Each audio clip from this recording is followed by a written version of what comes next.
இன்னைக்கு டுடே சமையல் எங்கள் வீட்டில் பார்த்தீங்கன்னா சாதங்க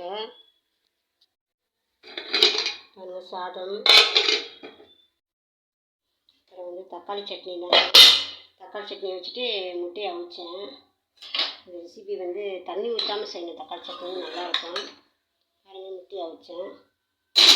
இதுக்கப்புறம் பார்த்தீங்கன்னா